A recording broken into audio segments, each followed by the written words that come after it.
인트로, 겉보기 건강과 장수는 완전히 다른 이야기다. 많은 사람들이 이렇게 생각합니다. 건강검진도 정상이고 체중도 정상인데 난 건강하고 오래 살겠지? 근데 장수 연구들은 일관되게 말합니다. 겉보기 건강은 지금 상태를 보여줄 뿐이고 장수는 미래를 버티는 능력이라고요. 걷기 속도가 느려지고 악력이 약해지고 운동 후 회복 시간이 늘어나는 변화. 이런 건 건강검진 수치에는 거의 안 나타나요. 근데 이게 노화가 이미 조용하게 진행되고 있다는 가장 정확한 초기 신호입니다. 그리고 최신 연구들이 강조하는 놀라운 사실이 있어요. 같은 50세라도 연구에 따라 생물학적 나이가 최대 10에서 20년까지 차이 난대요.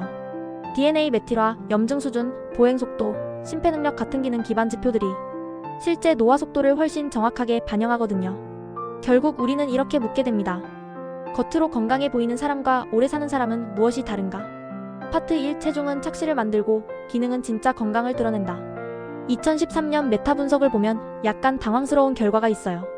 약간 과체중 그룹이 정상 체중보다 사망률이 낮게 나온 연구들도 있었거든요. 살 좀 찌는 게 낫네? 이런 생각 들 수도 있는데 그게 아니라 체중 하나만으로는 건강을 제대로 판단하기 어렵다는 뜻입니다. 반대로 저체중은 다양한 연구에서 일관되게 높은 사망률을 보였는데 이건 단순히 마른 체형 때문이 아니에요. 근육량 부족, 면역력 저하, 대사적 예비력 부족으로 몸이 스트레스를 견디지 못하기 때문이죠. 그래서 장수 연구들이 공통으로 내린 결론은 명확합니다. 체중이나 체형보다 기능이 건강과 수명을 훨씬 정확하게 보여준다. 오래 사는 사람들의 특징도 단순해요. 기능이 떨어지는 속도가 매우 느리다. 파트 2 근육의 크기보다 기능이 어떻게 유지되는지가 중요하다. 1. 근육량보다 근육의 질이 중요하다. 2014년 근기능 연구는 중요한 사실을 보여줍니다. 근육량이 많더라도 근기능이 떨어지면 사망률이 높았고 근육량이 보통이어도 근기능이 좋은 사람은 사망률이 더 낮았어요. 근육 많으면 장땡 아니었어? 아니었습니다. 그럼 근육의 질이 좋다는 건 뭘 의미할까요? 근육 속 지방이 적고 신경계가 근육에 신호를 빠르게 전달하며 미토콘드리아가 활발해서 에너지를 효율적으로 만들고 움직일 때 전신협응이 잘 이루어진다는 거예요. 장수군의 가장 큰 특징? 근육의 현재 크기보다 기능이 떨어지는 속도가 매우 느리다. 이 근비대도 중요하지만 그것만으로는 부족하다. 2016년 기능 형태 적응 연구 결과가 흥미로워요. 근비대 중심 운동은 근육량을 잘 증가시킵니다. 이것도 분명히 중요해요. 근데 심폐능력, 균형, 협응, 기능적 움직임 같은 핵심 능력은 상대적으로 덜 향상되는 경향이 있다는 거죠. 유산소 운동을 따로 병행하면 심폐능력은 확실히 좋아지는데 반응 속도, 균형, 협응 같은 신경계 관련 기능은 전문적인 균형, 민첩성 훈련에 비해 향상 폭이 상대적으로 작습니다. 벤치프레스 100kg 찍어도 계단에서 헛디디면 그게 무슨 소용이겠어요. 그래서 장수과학은 이렇게 말합니다. 근육의 크기도 중요하지만 얼마나 오래 제대로 작동하는가가 더 중요하다.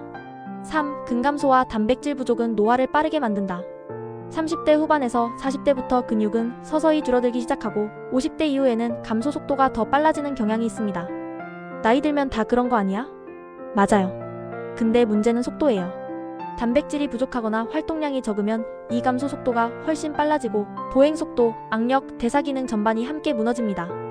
여러 장수 연구에서는 나이가 들수록 충분한 단백질 섭취가 근육 유지에 필수적이라고 강조해요.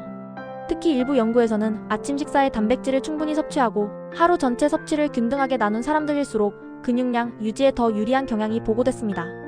여러 코호트 연구들이 강조하는 건 명확합니다. 근육의 양보다 근육 기능의 유지력이 생존을 더 정확하게 예측한다. 4. 근기능을 향상시키는 실제 자극. 그럼 어떻게 해야 할까요? 한발 균형 잡기, 안정성과 고유 수용성 강화.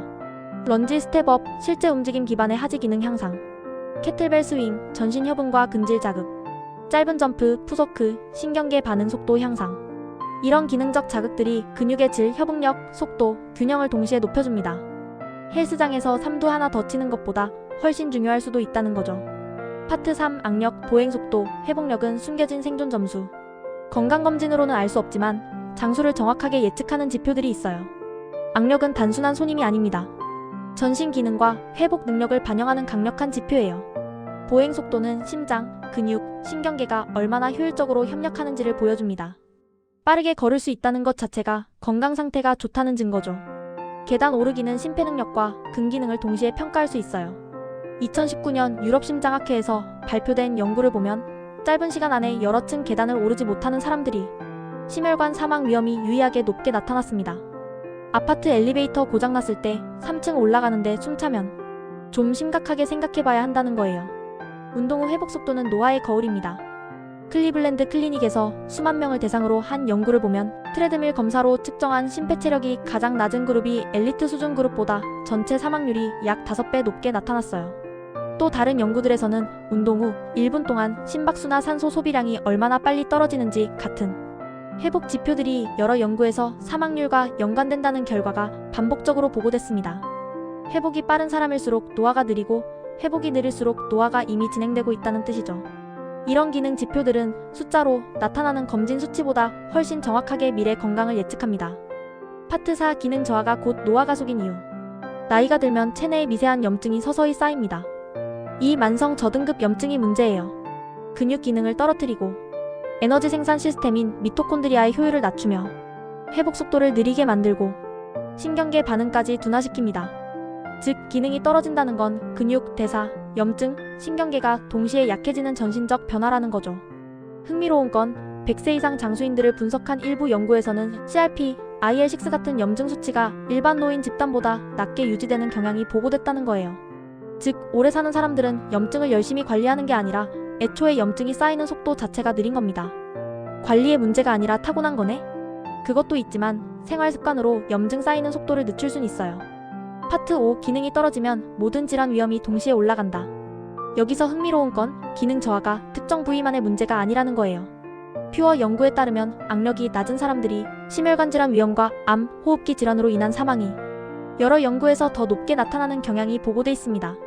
자마에 실린 보행속도 연구에서도 보행속도가 느린 사람들이 치매, 암, 심혈관 사망률이 여러 코호트 연구에서 더 높게 나타나는 연관성이 반복적으로 보고되고 있어요. 클리블랜드 클리닉 연구에서는 심폐체력이 낮은 사람들이 가장 높은 그룹에 비해 사망률이 크게 높았고요. 기능 저하는 특정 부위의 문제가 아니라 질환 위험 곡선을 전체적으로 끌어올리는 변화다. 그래서 중요한 건 당장 어디가 아픈가?가 아니라 몸 전체 기능이 예전보다 빨리 떨어지고 있지는 않은가? 입니다. 작년에는 안 그랬는데 이 느낌이 오면 꽤 깊게 봐야 해요. 파트 6 장수하는 사람들의 실제 생활 패턴. 블루존 연구가 밝혀낸 공통점. 세계에서 가장 오래 사는 사람들이 모여 사는 5개 지역을 분석했더니 이들의 공통점이 있었어요. 자연스러운 움직임, 헬스장은 없어도 일상 자체가 활동, 목적의식 이유 있는 삶, 적당한 칼로리 제한, 배부르게 먹지 않음, 식물성 중심 식단, 육류는 가끔, 일정한 리듬, 수면과 식사 시간이 규칙적, 소속감, 커뮤니티 활동, 가족 우선, 빠른 회복력, 스트레스 후 회복이 빠름. 근데 가장 흥미로운 건 이들 중 누구도 운동을 해야 한다고 생각하지 않는다는 거예요. 그냥 일상 자체가 움직임이었습니다. 바디라고 언덕 오르고 친구 집 걸어가고 그게 전부였어요. PT 끊어야 하나 고민할 필요 없이 살았던 거죠. 인간관계가 장수를 결정한다. 블루존에서 강조된 소속감은 단순한 정서적 위안이 아닙니다.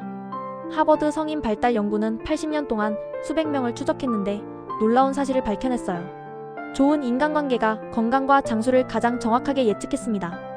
외로움은 만성 염증을 증가시키고 면역력을 떨어뜨려요. 사회적 고립은 여러 연구에서 사망률 증가와 연관된다고 꾸준히 보고됩니다. 브리검형 대학교 메타 분석에서는 사회적 연결이 강한 사람들이 약한 사람들에 비해 생존 확률이 약 50% 높게 나타나는 경향을 보였습니다.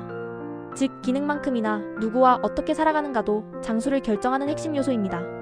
집에서 넷플릭스만 보지 말고 친구 좀 만나세요가 과학적으로 증명된 셈이죠. 블루존 연구와 하버드 연구, 모든 장수 연구가 같은 결론을 내립니다. 생물학적 노화 속도가 매우 느리다. 핵심 요약. 지금 건강해 보이는 사람은 현재 건강한 사람, 오래 사는 사람은 기능이 오래 유지되는 사람이다. 수명은 3가지로 결정됩니다. 1. 어떻게 움직이고 2. 얼마나 빨리 회복하며 3. 기능이 얼마나 오래 유지되는지. 핵심은 기능이 무너지는 속도다. 결론. 오래 사는 사람은 단순히 체형이 좋거나 검진 수치가 정상인 게 아닙니다. 기능, 회복력, 대사, 신경계의 성능이 오래 유지되는 사람이에요. 결국 우리가 할 수 있는 건 근육, 심폐, 회복력, 관계를 조금씩 지키는 작은 행동들입니다. 그리고 이건 오늘부터 시작할 수 있어요. 한 발로 서는 연습 양치질하면서 해보세요. 계단으로 걷기, 엘리베이터 고장 대비. 점심 식사 후 10분 걷기, 커피 들고 사무실 한 바퀴라도. 친구에게 먼저 연락하기, 카톡 말고 전화로. 거창한 변화가 아니라 작은 습관들이 기능이 무너지는 속도를 늦춥니다. 결국 장수의 질문은 이렇게 바뀝니다. 지금 괜찮은가? 앞으로도 이 기능을 유지할 수 있는가? 실바디랩이었습니다.